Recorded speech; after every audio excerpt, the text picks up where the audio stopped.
അധ്യക്ഷൻ പാർട്ടിയുടെ നിയോജകമണ്ഡലം president Shri K V Jayan master, അതുപോലെ തന്നെ വേദിയിൽ ഇന്ന് ഉദ്ഘാടനം നിർവഹിച്ച പാർട്ടിയുടെ അഖിലേന്ത്യാ സ്പോർട്സ് പേഴ്സൺ ശ്രീ ഗോപാലകൃഷ്ണ അഗർവാൾജി, ഇവിടെ സന്നിഹിതനായിട്ടുള്ള ശ്രീ സി വി മനോജ്, എന്റെ പ്രിയ സുഹൃത്ത് ശ്രീ ഞമ്പത്ത് ഹരിഗോവിന്ദൻ, BDJSന്റെ മണ്ഡലം president Shri T Muraleedharan, Shri V P Chandran, BDJSന്റെ സംസ്ഥാന സെക്രട്ടറി, അദ്ദേഹം ഇവിടെ എത്തുമെന്ന് പ്രതീക്ഷിക്കുന്നു, Shri K V Jayan master, Shri Sreedharan master, Shri MP Satheesh Kumar, പ്രിയപ്പെട്ട Shri V P Muraleedharan, AP Prasad, T Jayaraj, K Parameswaran master, junior teacher EP Nandakumar, K Raju, V Krishnankutty, Rajeev Madambi, പ്രിയപ്പെട്ട പ്രസാദ്, ഇവിടെ സന്നിഹിതരായിട്ടുള്ള മുഴുവൻ സഹപ്രവർത്തകരെ, അമ്മമാരെ, സഹോദരിമാരെ, എന്റെ പ്രിയപ്പെട്ട ഷൊർണൂരിലെ സമ്മതിദായകരെ, ഏവർക്കും നമസ്കാരം. നമുക്ക് ഉദ്ഘാടനം ചെയ്യാൻ ലഭിച്ചത് ഒരുപക്ഷെ ദേശീയ മാധ്യമങ്ങളിൽ NDTVയിലും അശ്വത്തിലും ടൈംസ് നൗവിലും ഒക്കെ ഭാരതീയ ജനതാ പാർട്ടിക്ക് വേണ്ടി ഏറ്റവും കരുത്തുറ്റ വാദമുഖങ്ങൾ അവതരിപ്പിക്കുന്ന, പ്രത്യേകിച്ച് എക്കണോമിക് അഫയേഴ്സിൽ സാമ്പത്തിക കാര്യങ്ങളിൽ കൃത്യമായിട്ട് കാര്യങ്ങൾ വിശകലനം ചെയ്യാൻ സാധിക്കുന്ന ശ്രീ ഗോപാലകൃഷ്ണ അഗർവാൾജിയാണ്. അദ്ദേഹം UPയിലെ നോയിഡയിലാണ് താമസിക്കുന്നത്. ഡൽഹിക്കടുത്തുള്ള നോയിഡയിലാണ്, NCRന്റെ ഭാഗമായിട്ടുള്ള നോയിഡയിലാണ് അദ്ദേഹം താമസിക്കുന്നത്. അദ്ദേഹം ഇവിടെ വന്നപ്പോൾ അദ്ദേഹത്തിന് ചെറിയൊരു സംശയം ഉണ്ടായിരുന്നു, ഞാൻ ഇംഗ്ലീഷിൽ പ്രസംഗിക്കണോ ഹിന്ദിയിൽ പ്രസംഗിക്കണോ. അപ്പൊ അദ്ദേഹത്തോട് പറഞ്ഞു, आप चिंता मत कीजिए, आप हिंदी में ही बोलना, क्योंकि 30 साल जो वामपंथी लोग बंगाल में शासन किया है, इसके बाद इधर मलयालियों से ज्यादा हिंदी लोग हैं, तो हम सारे लोग हिंदी समझते हैं. यही एक ही बात है जो वामपंथी लोग केरला के लिए अच्छा किया है, क्योंकि 30 साल उन्होंने बंगाल में शासन किया, पूरे बंगाल लोग इधर आ गए. 30 വർഷക്കാലം ബംഗാളിൽ CPM ഭരിച്ചാണ് കേരളത്തോട് ചെയ്ത ഏക നല്ല കാര്യം ഞങ്ങളൊക്കെ ഹിന്ദി പഠിച്ചു എന്നുള്ളതാണ്. तो आपको टेंशन लेने का कोई जरूरत नहीं है. एक्चुअली ट्रांसलेशन का कोई जरूरत ही नहीं था. सारे लोग समझे, आप बात किया तो सारे लोग समझे.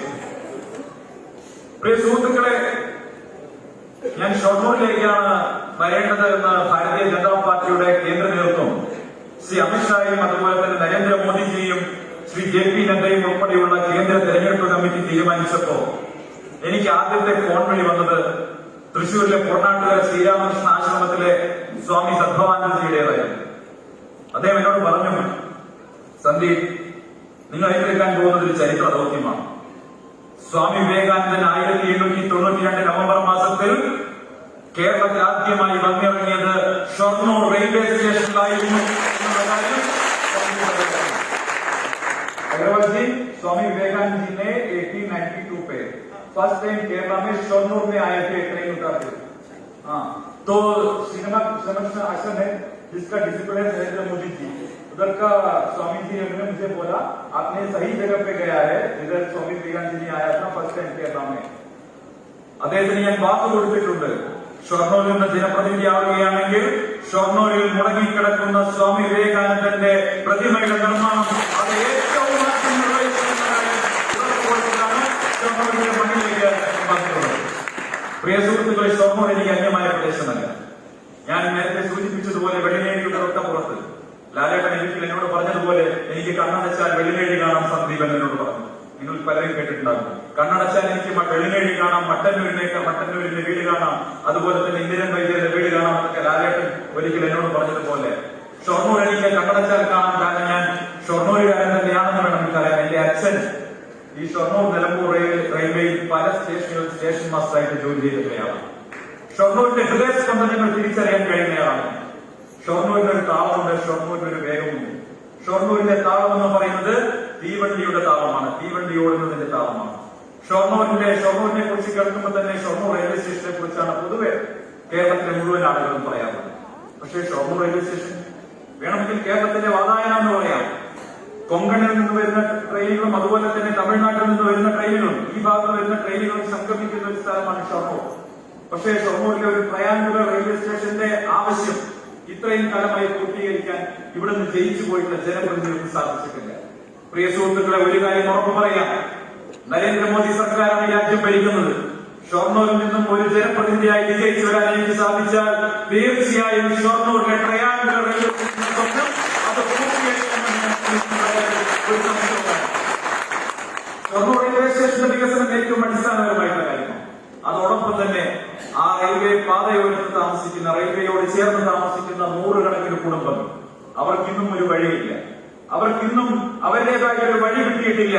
അവർക്ക് ഞാൻ ഉറപ്പ് കൊടുക്കുകയാണ്, ഷൊർണൂരിൽ നിന്നും എന്നെ ജയിപ്പിക്കുന്ന പക്ഷം അവർക്ക് ഇന്ത്യൻ റെയിൽവേയോട് സംസാരിച്ച്, പീയൂഷ് ഗോയലിനോട് സംസാരിച്ച് അവർക്കുള്ള വഴി, അവരുടേതായ വഴി അവർ തുറന്നുകൊടുക്കുമെന്നുള്ള കാര്യത്തിൽ ഒരു സംശയമില്ല. ഇവിടെ CPM-ന്റെ അണികൾക്കിടയിൽ വലിയ ആശയക്കുഴപ്പമാണ്.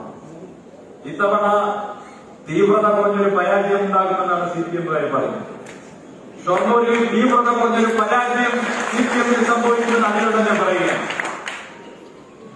എന്തുകൊണ്ട് ഇവിടുത്തെ സിറ്റിംഗ് MLA PK ശശിക്ക് സീറ്റ് നിഷേധിച്ചു എന്ന കാര്യം സ്വന്തം അണികളെ പറഞ്ഞ് ബോധ്യപ്പെടുത്താൻ പോലും CPM-ന്റെ സംസ്ഥാന നേതൃത്വത്തിന് കഴിഞ്ഞിട്ടില്ല. കാരണം തീവ്രത കുറഞ്ഞ പീഡനമാണെന്നാണല്ലോ പാർട്ടി കണ്ടെത്തിയത്. പാർട്ടിയുടെ അന്വേഷണ കമ്മീഷൻ കുറ്റവാളിയല്ല എന്ന് കണ്ടെത്തിയതിനെ തുടർന്ന് തിരിച്ചും പാർട്ടിയുടെ ജില്ലാ സമിതിയിലേക്ക് എടുത്ത PK ശശിക്ക് സീറ്റ് നിഷേധിക്കാൻ എന്താണ് കാരണമെന്ന് ഷൊർണൂരിലെ CPM അണികളെ ബോധ്യപ്പെടുത്തേണ്ടതിന്റെ ഉത്തരവാദിത്വം അത് CPM നേതൃത്വത്തിന്റേതാണ്. ഞങ്ങൾ അതിൽ അഭിപ്രായം പറയുന്നത്, നമ്മൾ പറയുന്ന അഭിപ്രായമൊക്കെ പലതവണ പറഞ്ഞു കഴിഞ്ഞു. പക്ഷെ CPM-ന്റെ അണികളെ ബോധ്യപ്പെടുത്തണം. എന്തുകൊണ്ട് PK ശശിക്ക് അവസരം നിഷേധിച്ചു?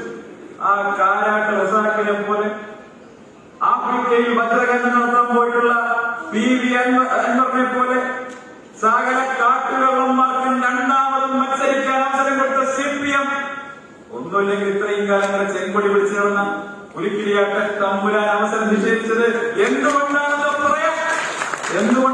പറയാൻ ഈ ഷൊർണൂരിലെ ജനങ്ങളോട് പറയാൻ അവർക്ക് ബാധ്യതയില്ലേ? അവർ പറയുന്നില്ലല്ലോ.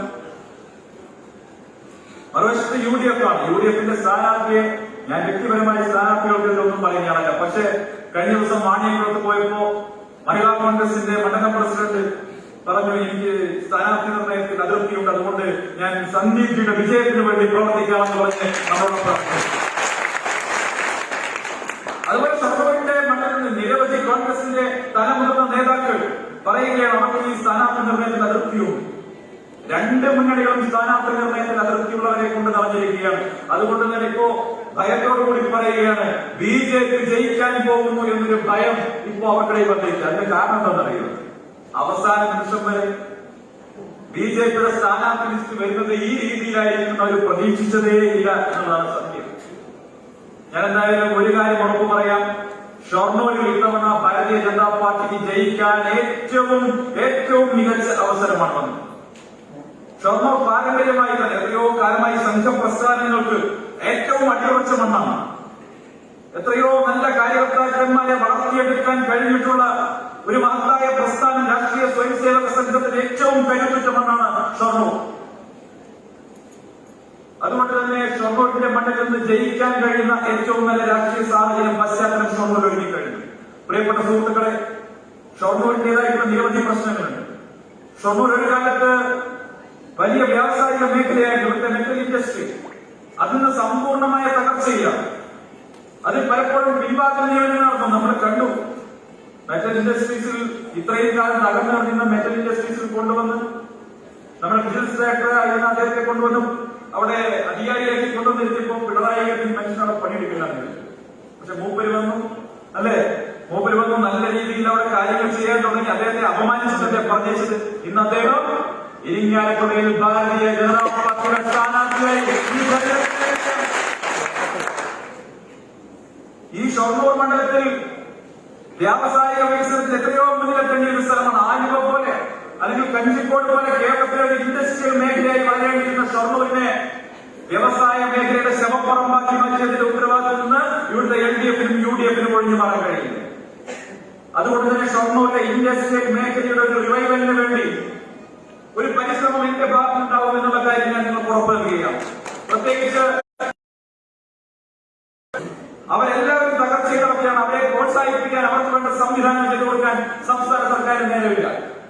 പ്രിയപ്പെട്ട സുഹൃത്തുക്കളെ, ഷൊർണൂരിൽ എന്റെ പ്രഥമ പരിഗണനകളിലൊന്ന് തീർച്ചയായിട്ടും ഷൊർണൂരിന്റെ വ്യാവസായിക മേഖലയുടെ നവീകരണമായിരിക്കും എന്നുള്ള കാര്യം കൂടി ഞാൻ നിങ്ങൾക്ക് ഉറപ്പ് നൽകുന്നു.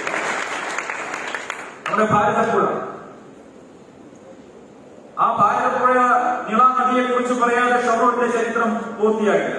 നേരത്തെ ഇവിടെ സംസാരിച്ചതിന്റെ പ്രിയ സുഹൃത്ത് നേരത്തെ ഹരിഗോവിന്ദൻ പറഞ്ഞു ഷൊർണൂരിനെ സ്വർണത്തിന്റെ ഊര് എന്നാണ് വിളിച്ചിരുന്നത്. ഷൊർണൂർ को सोने का जगह बोलते थे, स्वर्ण मीन्स गोल्ड, ये सोने का जगह बोलते थे पहले. ഒരു കാലത്ത് സ്വർണത്തിന്റെ ഊരായിരുന്ന ഷൊർണൂർ ഇന്നിങ്ങനെ ഇതുപോലെ അധപ്പതിച്ചതിന് പുറകിൽ നമ്മുടെ നീള നദിയൊക്കെ ഈ ഭാരതപ്പുഴയ്ക്ക് ഇത്രത്തോളം ശോഷിച്ചു പോയതിന് പുറകിൽ മനുഷ്യന്റെ വലിയ കടന്നുകയറ്റത്തിന് വലിയ പങ്കുണ്ട്. മനുഷ്യന്റെ കടന്നുകയറ്റത്തിനൊക്കെ വലിയ പങ്കുണ്ട്. അതിനെ സംരക്ഷിക്കാൻ വേണ്ട ഒരു നടപടിയും മാറി ഒരു സർക്കാരുകളും സ്വീകരിച്ചിട്ടില്ല. അവിടെ പലപ്പോഴും വികസനത്തിന്റെ പേര് പറഞ്ഞുകൊണ്ട് ചെയ്തിട്ടുള്ള ചില പൂർത്തിയാക്കാത്ത ചില പാർക്കുകൾ, മനുഷ്യൻ ചെന്നിരിക്കാൻ പറ്റാത്ത തകർന്നു പോയിട്ടുള്ള ചില പാർക്കുകൾ ഒഴിച്ചു കഴിഞ്ഞാൽ ഷൊർണൂരിലെ ഭാരതപ്പുഴയുടെ തീരം സംരക്ഷിക്കാൻ വേണ്ടിയിട്ടുള്ള ഒരു നടപടിയും ഇവിടുത്തെ ഒരു സംസ്ഥാന സർക്കാരുകളും സ്വീകരിച്ചിട്ടില്ല. ഞാൻ ഗുജറാത്തിൽ പോയ ആളാണ്. പലതവണ ഗുജറാത്തിൽ യാത്ര ചെയ്തു. അവിടെ അഹമ്മദാബാദിൽ പോയി കഴിഞ്ഞാൽ സബർമതി നദിയൊക്കെ എങ്ങനെയാണ് ഒരു കാലത്ത് നടന്നിരുന്നത്? നരേന്ദ്രമോദിജി ഗുജറാത്തിലെ മുഖ്യമന്ത്രിയായി അധികാരത്തിൽ വരുന്നതിന് മുമ്പ് ഈ ഭാരതപ്പുഴയ്ക്ക് സമാനമായി സൃഷ്ടിച്ച് നീരൊഴുക്ക് കുറഞ്ഞ് സമ്പൂർണമായ നാശത്തിലേക്ക് പോയിരുന്ന സബർമതി നദിയെ ഒരു ഭഗീരഥനെ പോലെ കൈപിടിച്ചുയർത്തിയത് നരേന്ദ്രമോദിജി എന്ന വിഷണറി ലീഡറായിരുന്നു. ഞാൻ നേരിട്ട് കണ്ട കാഴ്ചകളാണ്. സബർമതിയുടെ തീരത്ത് സബർമതിയിൽ റിവർ ഫ്രണ്ട് ഒരുക്കിക്കൊണ്ട് ആ സബർമതിയെ പുനരുജ്ജീവിപ്പിച്ച അഭിനവ ഭഗീരഥനായിട്ടുള്ള നരേന്ദ്രമോദിജിയുടെ കാൽപ്പാടുകൾ ഞാൻ ഷൊർണൂരിൽ പിന്തുടരുമെന്നുള്ള കാര്യം ഞാൻ നിങ്ങൾക്ക് ഉറപ്പു നൽകുകയാണ്. അത് പിന്തുടരാൻ നമുക്ക് സാധിക്കും. ഭാരതപ്പുഴ സംരക്ഷിക്കേണ്ടതുണ്ട്. കഴിഞ്ഞ സർക്കാരിന്റെ കാലത്ത് ഇപ്പോൾ നിലവിലെ MLA അദ്ദേഹത്തിന്റെ പ്രവർത്തനങ്ങൾ സംബന്ധിച്ച് ഇവിടെ നിരവധി പരാതികൾ പല കേന്ദ്രങ്ങളിലായി കേട്ടുകഴിഞ്ഞു. പ്രത്യേകിച്ച് MLA ഫണ്ട് ഉപയോഗിച്ച് നിർമ്മിച്ചിട്ടുള്ള ബസ് സ്റ്റോപ്പുകൾ പലതും പ്രായോഗികമല്ലാത്തതും അപ്രായോഗികവുമായിട്ടുള്ള സ്ഥലങ്ങൾ നിർമ്മിച്ച് സർക്കാർ പണത്തിന്റെ ധൂർത്ത് അതിൽ നിന്ന് എന്തൊക്കെ കമ്മീഷൻ അടിച്ചു മാറ്റിയെന്ന് എനിക്കറിയില്ല. പക്ഷേ നിരവധി ബസ് സ്റ്റോപ്പുകൾ ഉണ്ടാക്കിയതിന് പുറകിലൊക്കെ പ്രായോഗികമല്ലാത്ത സ്ഥലങ്ങളിൽ ബസ് സ്റ്റോപ്പുകൾ ഉണ്ടാക്കി ലക്ഷക്കണക്കിന് സർക്കാർ ഫണ്ട് വേസ്റ്റാക്കിയിട്ടുണ്ട്. അതുപോലെ തന്നെ ഹൈവേ സൈറ്റുകൾ വയ്ക്കുന്നതിനെ സംബന്ധിച്ച് ഇന്ന് പല ഐറ്റുകളും കത്തുന്നതേയില്ല. ഇതൊക്കെ ചെറിയ നമുക്ക് പരിഹരിക്കാൻ കഴിയുന്ന വളരെ പെട്ടെന്ന് പരിഹരിക്കാൻ കഴിയുന്ന പല കാര്യങ്ങളുമാണ്. മറുവശത്ത് ഒരു ജനപ്രതിനിധി ചെയ്യേണ്ട പല കാര്യങ്ങളും ചെയ്യുന്നതിൽ നാളിതുവരെയായി ഷൊർണൂരിനെ പ്രതിനിധീകരിച്ചിട്ടുള്ള ആളുകൾ പരാജയമായിരുന്നെന്ന് പറയേണ്ടി വരും. ഷൊർണൂരിൽ ഒരു ജനപ്രതിനിധിയുണ്ട് എന്ന് കേരളത്തെ ബോധ്യപ്പെടുത്താൻ നമുക്ക് സാധിക്കും എന്ന് ഞാൻ നിങ്ങൾക്ക് ഉറപ്പു നൽകുകയാണ്. തെരഞ്ഞെടുക്കപ്പെട്ട് കഴിഞ്ഞാൽ ഷൊർണൂർ മണ്ഡലത്തെ കേരളത്തിന്റെ നിയമസഭയിൽ ഈ ഷൊർണൂരിന്റെ അന്തസ്സും അഭിമാനവും ഉയർത്തിപ്പിടിച്ച് പ്രതിനിധീകരിക്കാൻ നിങ്ങൾ എനിക്ക് അവസരം തരണമെന്ന് ഞാൻ താഴ്മയായി അഭ്യർത്ഥിക്കുന്നു. ഇവിടെ നേരത്തെ സൂചിപ്പിച്ചു, ഷൊർണൂരിന്റെ പാരമ്പര്യത്തെ കുറിച്ച് സൂചിപ്പിച്ചു, കലാപാരമ്പര്യത്തെ കുറിച്ച് സൂചിപ്പിച്ചു. വെള്ളിനേഴി കലാഗ്രാമം തുടങ്ങി ഇങ്ങോട്ട് അനങ്ങന്മലയിലെ എക്കോ ടൂറിസം പദ്ധതി വരെ നമുക്ക് എത്രയോ പദ്ധതികളുടെ ടൂറിസം സെക്ടറുമായി ബന്ധപ്പെട്ട് ഉയർത്തിക്കൊണ്ടുവരാൻ കഴിയും. ഷൊർണൂരിന്റെ പാരമ്പര്യം ഉയർത്തിപ്പിടിച്ചുകൊണ്ട് തന്നെ നൂറുകണക്കിന് ചെറുപ്പക്കാർക്ക് എംപ്ലോയ്മെന്റ് ഓപ്പർച്യൂണിറ്റി ഉണ്ടാക്കുന്ന ടൂറിസം പ്രൊജക്ടുകൾ ഇവിടെ കൊണ്ടുവരാൻ സാധിക്കും. അത്തരം കാര്യങ്ങളിലൊക്കെ സജീവമായിട്ട് ഇടപെടൽ നടത്താൻ ഞാൻ ആഗ്രഹിക്കുകയാണ്. ഒരു കാര്യം പറയാം, ഈ ചെയ്യപ്പെടും സംസ്ഥാന രാഷ്ട്രീയത്തിൽ ഈ തെരഞ്ഞെടുപ്പ് പോരാട്ടം നടക്കുന്നത് LDFും NDAയും തമ്മിലാണ്. ഈ തെരഞ്ഞെടുപ്പ് പോരാട്ടം കേരളത്തിൽ നടക്കുന്നത് ഇടതുപക്ഷവും ഭാരതീയ ജനതാ പാർട്ടിയും തമ്മിലാണ് എന്നുള്ള കാര്യത്തിൽ സംശയവും വേണ്ട. BJPയുടെ സ്ഥാനാർത്ഥി ലിസ്റ്റ് വന്നപ്പോ LDFും UDFും ഒരുപോലെ ഞെട്ടിയിരിക്കുകയാണ്. കോൺഗ്രസിന്റെ നേതാക്കൾ K. സുധാകരൻ അടക്കമുള്ളവർ ഞെട്ടലോടുകൂടിയിട്ടാണ് പറയുന്നത് കോൺഗ്രസ് സമ്പൂർണ്ണമായ തകർച്ചയിലേക്ക് പോകുന്നു. PC ചാക്കോ അടക്കമുള്ള നേതാക്കൾ കോൺഗ്രസിൽ നിന്ന് രാജിവെച്ച് പുറത്തു പോകുന്നു. ഷൊർണൂർ അടക്കമുള്ള പ്രദേശങ്ങളിൽ കോൺഗ്രസ് നേതാക്കൾ പാർട്ടി വിടുന്നു. ഇങ്ങനെ വലിയൊരു സാഹചര്യം UDFന്റെ ആത്മവിശ്വാസം പരിപൂർണമായി തകർന്ന് അവരുടെ അണികളുടെ അവരുടെ കേഡർമാരുടെ മുറയിൽ സമ്പൂർണ്ണമായി തകർന്ന് നശിച്ചു കിടക്കുന്ന സാഹചര്യമാണ്. മറുവശത്ത് LDF കഴിഞ്ഞ 5 വർഷക്കാലമായി കേരളം ഭരിക്കുന്ന ഇടതുമുന്നണിയുടെ അഴിമതിക്കഥകൾ, സ്വർണ്ണക്കള്ളക്കടത്ത് മുതൽ ഡോളർക്കടത്ത് മുതൽ പ്രളയകാലത്തെ പ്രളയ ദുരിതാശ്വാസ ഫണ്ട് തട്ടിപ്പ് മുതൽ അങ്ങനെ എത്രയോ കാര്യങ്ങൾ നമുക്ക് പറയാൻ കഴിയും. ആകപ്പാടെ പറയുന്നത് നമ്മൾ എന്ത് പറഞ്ഞാൽ അവസാനം പറയുന്നത് കിറ്റ് വാങ്ങി നൽകിയില്ലെന്നാണ്. കിറ്റ് വാങ്ങി നൽകിയില്ലെന്നാണ് അവസാനത്തെ ചോദ്യം. ഞാൻ ചോദിക്കട്ടെ, ആ കിറ്റിൽ എത്ര ഐറ്റാണ്? 11 ഐറ്റല്ലേ കിറ്റില്? 11 ഐറ്റല്ലേ? 11ൽ 9 ഐറ്റവും വായിൽ വെക്കാൻ പറ്റില്ല. പൂത്ത പപ്പടം, കേടുവന്നതെല്ലാം. അങ്ങനെ കേരളത്തിന്റെ സിവിൽ സപ്ലൈസ് വകുപ്പ് തന്നെ പറഞ്ഞു 11 ഐറ്റവും വായിൽ വെക്കാൻ കൊള്ളാത്താന്ന് പറഞ്ഞത് കേരളത്തിന്റെ സിവിൽ സപ്ലൈസ് വകുപ്പാണ്. ബാക്കി 2 ഐറ്റം കടലയും പരിപ്പും. ആര് കൊടുത്തതാ? നരേന്ദ്രമോദി കൊടുത്തതാ. കേന്ദ്ര സർക്കാർ കൊടുത്ത, കേന്ദ്ര സർക്കാർ കൊടുത്തിട്ടുള്ള കടലയും പരിപ്പും ചേർന്ന് 9 2 11 ഐറ്റം അല്ലേ? ബാക്കി പിണറായി വിജയന്റേതായിട്ട് കിറ്റിൽ എന്താ ബാക്കിയുള്ളത്? പിണറായി വിജയന്റേതായിട്ട് കിറ്റിൽ ബാക്കി എന്താണ്? മാൻഡ്രേക്കിന്റെ ചിത്രം എടുത്ത് വെച്ച സഞ്ചി അല്ലാതെ പ്രിയപ്പെട്ട സഹാക്കളെ നിങ്ങളുടേതായ കിറ്റിൽ എന്താ ബാക്കിയുള്ളത്? അതുകൊണ്ട് ഞങ്ങൾ ചോദിക്കുകയാണ്, കിറ്റ് വാങ്ങി നക്കിയില്ലെന്ന് വർത്താനൊന്നും പറയണ്ട. കിറ്റിൽ എന്തെങ്കിലും കൊടുത്തിട്ടുണ്ടെങ്കിൽ, കഴിക്കാൻ പറ്റുന്ന എന്തെങ്കിലും കൊടുത്തിട്ടുണ്ടെങ്കിൽ അത് നരേന്ദ്രമോദി സർക്കാർ കൊടുത്താണ്. ഈ കോവിഡ് മഹാമാരിയുടെ കാലത്ത് ഈ നവംബർ മാസം വരെ 130 കോടി വരുന്ന ഭാരതീയർ ഒരാൾ പോലും പട്ടിണി കിടന്ന് മരിക്കാതെ മുഴുവൻ ഭാരതീയർക്കും സൗജന്യമായിട്ടുള്ള അരിയും പല വിഷയങ്ങളും എത്തിച്ചു കൊടുത്ത സർക്കാർ അത് കേന്ദ്ര സർക്കാർ. നിങ്ങൾക്ക് ഓർമ്മയില്ലേ കോവിഡ് വന്ന സമയത്ത്, കോവിഡ് മഹാമാരിയുടെ തുടക്ക സമയത്ത് എന്തായിരുന്നു പറഞ്ഞത്? രാഹുൽ ഗാന്ധി എന്താ പറഞ്ഞത്? PPE കിറ്റ് പോലുമില്ലല്ലോ, നമുക്കെടുക്കാൻ PPE കിറ്റ് പോലുമില്ലല്ലോ എന്നല്ലേ പറഞ്ഞിരുന്നത്. ഇപ്പൊ എന്തായി അവസ്ഥ? ഇന്ന് ലോകം മുഴുവൻ പറയുകയാണ്. കാനഡയുടെ ഭരണാധികാരികൾ ജസ്റ്റിൻ ട്രൂഡോ മുതൽ ലോക ഭരണാധികാരികൾ പറയുന്നു, കോവിഡിനെതിരായ പോരാട്ടത്തിൽ ലോകത്തിന് റോൾ മോഡൽ ഉണ്ടെങ്കിൽ അത് നരേന്ദ്രമോദിയാണെന്ന് ലോക നേതാക്കൾ പറയുന്നു. കോവിഡ് തുടങ്ങുമ്പോൾ PPE കിറ്റ് ഉത്പാദിപ്പിക്കാനുള്ള ഒരു രാജ്യം ഇന്ന് ലോകത്തെ 70 രാജ്യങ്ങളിലേക്ക് കോവിഡ് വാക്സിൻ കയറ്റുമതി ചെയ്യുന്ന രാജ്യമായി കേരളം ഒരു വർഷക്കാലം കൊണ്ട് മാറിയിരിക്കുന്നു. പ്രിയപ്പെട്ട സുഹൃത്തുക്കളെ, നമ്മുടെ പലർക്കും 60 വയസ്സ് കഴിഞ്ഞ നമ്മുടെ മുതിർന്നയാളുകൾക്ക് മുഴുവൻ ഇപ്പോൾ സൗജന്യമായിട്ടല്ലേ കോവിഡ് വാക്സിൻ കിട്ടുന്നത്? സൗജന്യമായിട്ടാണ് കോവിഡ് വാക്സിൻ കൊടുക്കുന്നത് അല്ലേ? സൗജന്യമായി കൊടുക്കുന്ന നമ്മുടെ നരേന്ദ്രമോദി സൗജന്യമായി കൊടുക്കുന്ന Covid vaccine Pinarayi Vijayan free ആയിട്ട് കൊടുക്കുന്നു. नरेंद्र मोदी अपने सौजन्य पिणराई विजयन फ्री होगी. मोदी जी इधर से सौजन्य देगा, इधर पिणराई विजयन दूसरी सामान फ्री में देगा. उसका जो पिक्चर 12 में से देगा. यही रास्ता है. അവിടുത്തെ പ്രധാനമന്ത്രി കേന്ദ്ര സർക്കാർ എന്ത് നൽകുന്നോ അത് മുഴുവൻ പേര് മാറ്റി അടിച്ച് നടപ്പിലാക്കാനാണ് മറ്റെന്താ നടപ്പിലാക്കുന്നത്.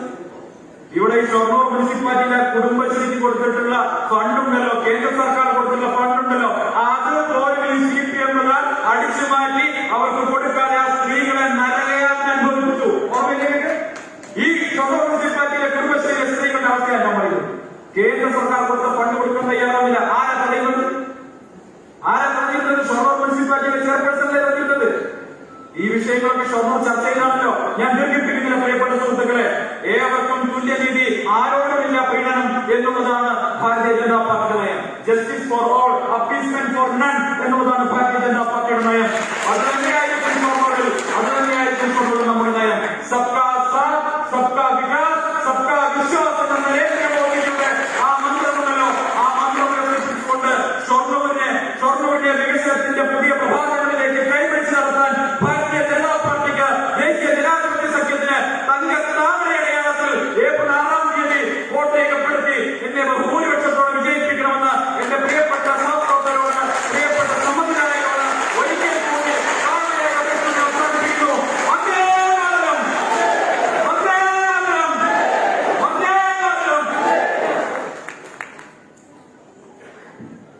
ഈ